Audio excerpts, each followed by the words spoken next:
What do you like best about Todd? My favorite thing about Todd are his wide berthing hips and drafting behind him.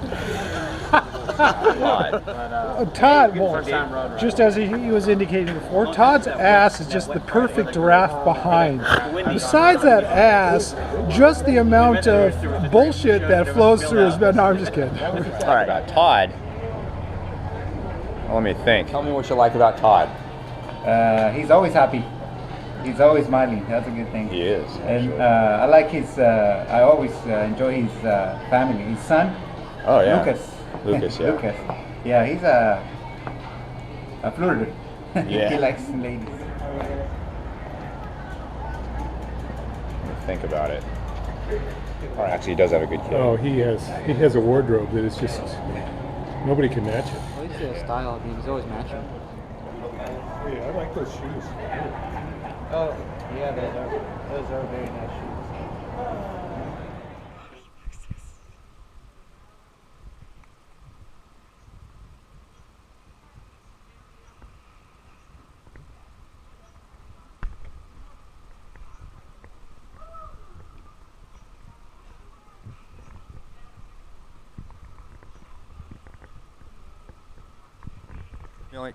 What do you like about Todd?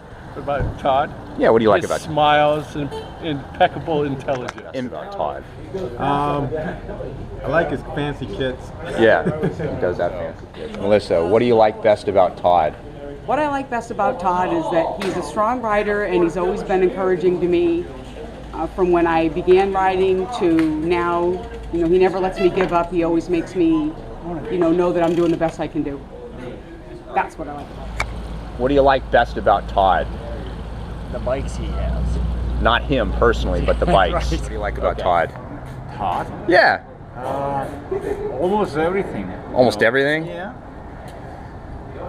That's a lot of things. That's a lot of things. His bikes, his style. People are saying that about his style. He does have style. His power. He is powerful. For sprinting. Yeah. He's a nice guy. Well, what do you like best about Todd? That he has a lot of bicycles.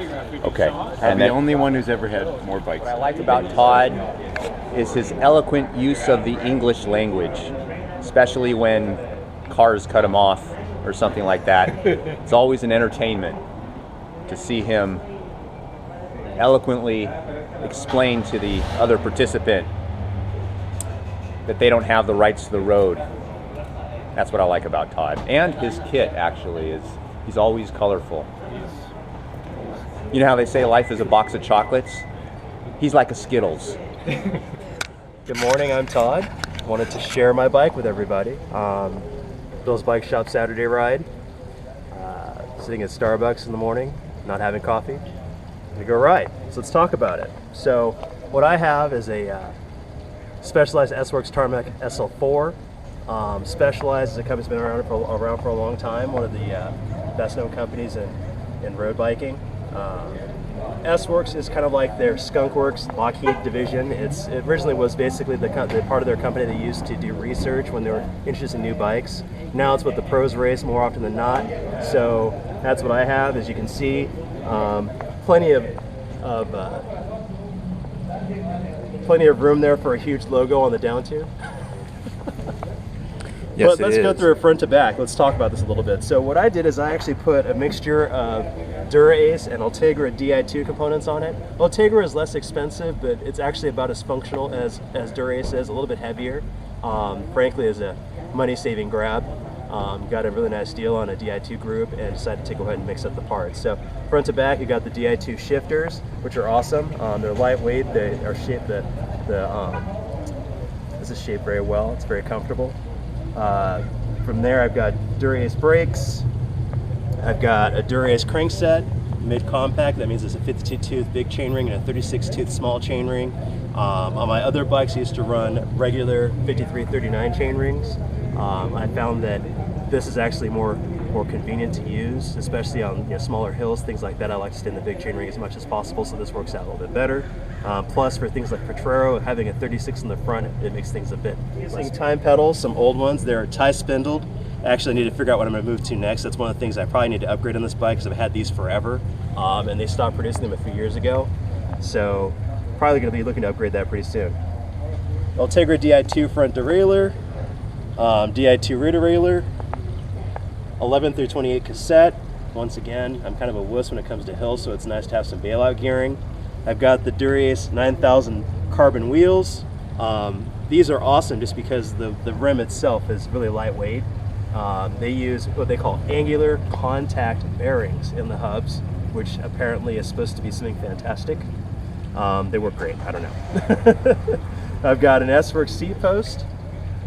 Got the Specialized Toupe Pro carbon railed saddle. Nice. More than anything else, I'd say this is a very, very comfortable saddle. I started riding road bikes on a regular basis probably about 8 years ago, and actually it's been 10 almost, now I think about it. But I found this is probably the most comfortable saddle on the market. For me personally, has the channel down the middle, which is nice for the perennial area. I've got the infamous Detta stem. What's infamous about it? Actually, every time that I beat Adam in a sprint, I grab some tears from him, I store the tears in the stem.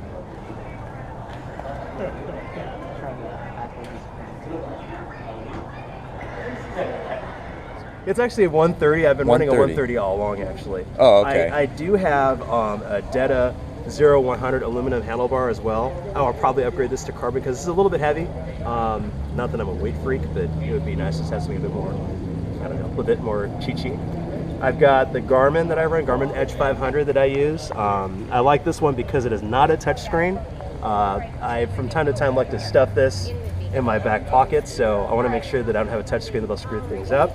I'm using a bar fly because that puts that Garmin up in front of the handlebar, kind of the same place where an SRM would go, so you don't have to look down as much. Usually a Garmin gets mounted on the stem, which would be right here. So I find this is more convenient to have in front of the handlebar, personally. A couple other unusual things about my bike. I've got these Bontrager, I don't even know what they're called anymore. They're like a plastic bottle cage that I've been using for years as well, just because they work. It's not anything fancy or anything like that. It's just they've worked, they don't break, they hold the bottle, don't have to worry about it. I like to run my seat bag actually in the second bottle cage, and this is just one of my little peccadillos. I've found that I think that having the seat bag down here versus underneath the seat, when I stand up and get out of the saddle, I don't like having the extra weight behind the saddle. I like having it down here, lowered close to the bottom bracket, lower center of gravity. Just something weird about the way I like to do things. And last but not least, I've got the tires. We're running open pave 25 millimeter tires. I put these on actually in the fall just because I noticed that I started getting more flats. These are supposed to be a bit more durable than their usual tires, and just so far so good. I love something else I forgot to show you, and I'll just give you a quick look at this. So since this is a BB30 bottom bracket interface, yeah, I had to run an adapter to be able to use these Dura-Ace cranks. What I'm using is a Parley adapter, which actually has bearings pressed into it. So that's something that's a bit different than you'll find on most bikes. Once again, kind of something I ran across a few years ago. A lot of people have issues with creak if they're using adapters on BB30 bikes, so I figured this would be a good way to avoid the creak. So you found the solution? Absolutely. What kind of tape? Arundel Gecko bar tape. I forgot to mention that. What Thanks is for bringing that to? It's called Arundel Gecko bar tape. What happened to the lizard skin?